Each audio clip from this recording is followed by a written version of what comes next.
première mondiale, c'est une initiative qui fait avec le UNODC. Alors l'idée c'est de faire une Middle State Parties Conference sur the United Nations Convention Against Corruption. Et donc il y a plusieurs collèges qui ont participé, qui présentent un papier sur la corruption dans un pays spécifique. Nous faisons bien sûr une sélection de 45 meilleurs collèges qui viennent présenter ce papier durant les 3 prochains jours. L'initiative-là, c'est premièrement, la corruption, c'est maintenant un examinable subject au niveau du general paper. Donc nous avons envie de donner une plateforme à les jeunes et une assistance à les jeunes pour recherche d'un topic sur la corruption. Donc c'est un peu ça. Vous faites comprendre un peu c'est quoi la corruption sur le plan international. Donc, c'est un peu parfois trop nombriliste dans la manière que vous guette la corruption simplement à Maurice. Mais je peux réaliser que la corruption est là dans plusieurs pays sous différentes formes et qui dans différents pays amènent différents combats contre la corruption à cause de priorités différentes.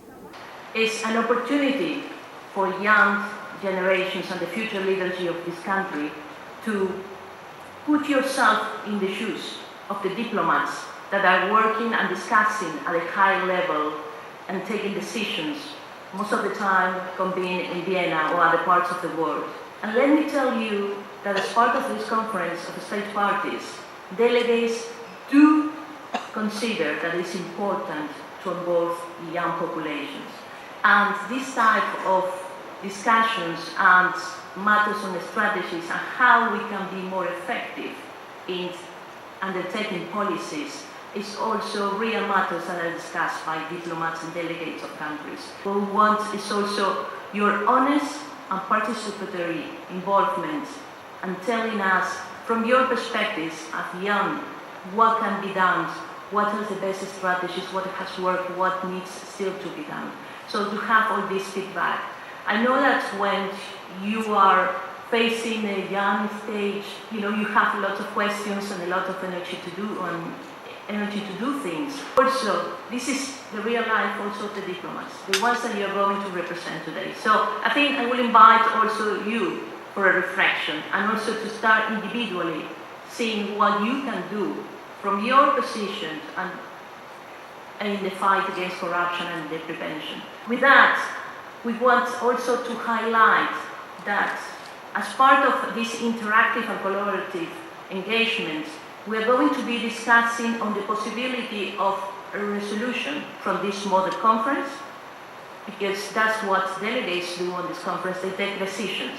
And one of those proposed subjects is on the role of young people in the prevention and fight against corruption. We're going to discuss a proposal for a draft resolution.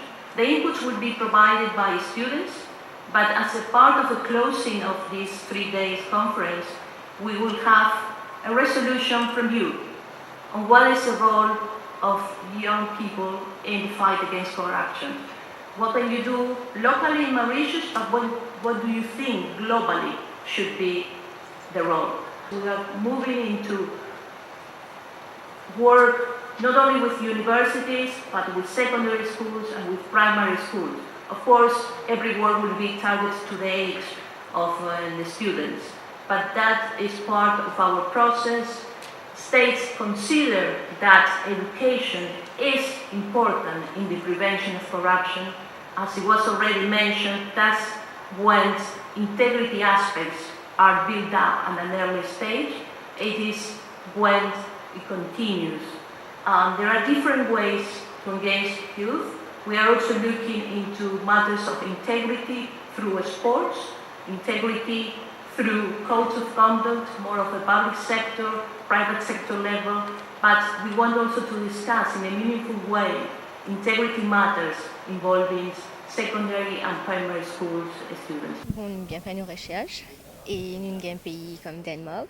Et nos pays, c'est premier au niveau que peine la corruption. Et non, oui, mais premier que tika combattre corruption. Et conférence maintenant, nous allons faire une présentation. Et suite à cela, monsieur bien fait cette introduction et nous essayons de comprendre c'est quoi sur la corruption, les recommandations, les sanctions qu'on peut prendre. Nous développons nous-mêmes et de façon leadership, nous gagnons Une façon, nous gagnons nos skills, nous build up nos skills. It aide nous pour développer le public speaking also. Au commencement, comme si c'était une compétition concernant la corruption et nous avons fait une phase de sélection avec 80 élèves et puis nous arrivons à 45 élèves.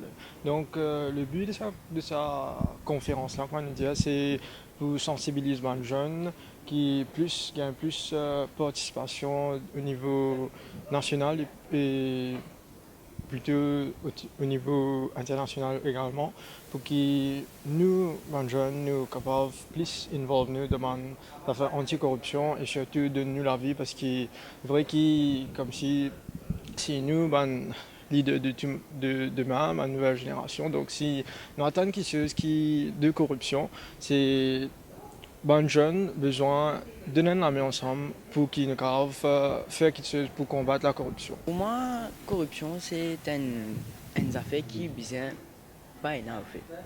Parce qu'avec corruption, il y a beaucoup de problèmes. Et pour moi, c'est que si Astella a la corruption et qui, dans l'année qui peut venir, avec innovation technologique, avec progrès qui est dans le monde, tout ça, la corruption il peut venir une affaire extra grand. Donc si nous pas attaquer Astella, il peut venir un désastre en fait.